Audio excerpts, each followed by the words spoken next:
কি আছিল চন্দ্ৰ মুখ চুখ লুকুৱাই বোলে কৃষ্ণ আখৰাস্থলী পালোহি ৰাইজ আজি হৈ গ'ল ডে 35 মেবি পাহৰিছোঁ আখৰাৰ পৰিৱেশ দেখুৱাই আছোঁ আপোনালোকক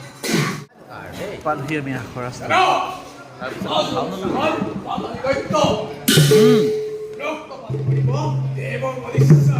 ৰবিয়ে যে সদায় সোনকালে আহে এই বচন মুখস্থ নাই কেলে হা তাৰ বচন মুখস্থ নাই কি ইয়াত আখৰা শেষ এতিয়া আমি যাম ক'ত ভাওনা যাবা নাই আমি এতিয়া ভাওনা চামগৈ ব'লক আমাৰ পৱন কাৰ্তিক এজনে কি আছিলে চন্দ্ৰ মুখ চুখ লুকুৱাই বোলে কৃষ্ণ হা কি হ'ল চন্দ্ৰ মুখ লুকুৱাই বোলে কি হ'ল হা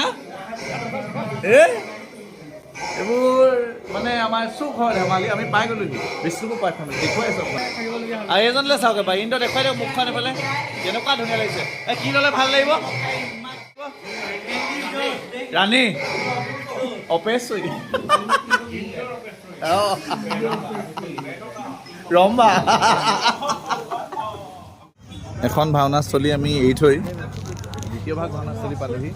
এইকেইজন আমি ভাওনাটো আমি চাওঁ এতিয়া আমি মৌমাখি গাঁৱলৈ আহিছোঁ পৰিৱেশ চাই আছোঁ ফ'ল' চলাই গ'ল পোৱালি কৈ লুকুৱাইছা তুমি বেচাৰে আমাক ফ'ল' কৰি দিছে আৰু এই দুজনে এজনক নিথোৱা কৰি পেলাই ইয়াত মেকআপ মাৰি আছে কি হ'ল এনেকৈ ব্ৰাছটো লৈ পেলাই কি ফটো এয়া ভাল পোৱা কাম নেকি কৃষ্ণ কৰি থাকক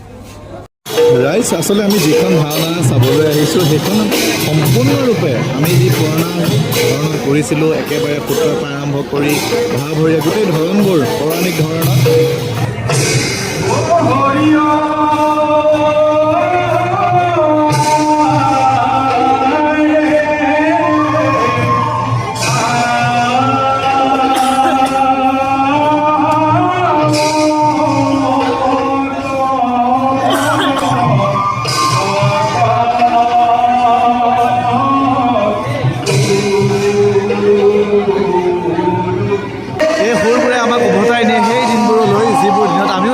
কৰিছিলোঁ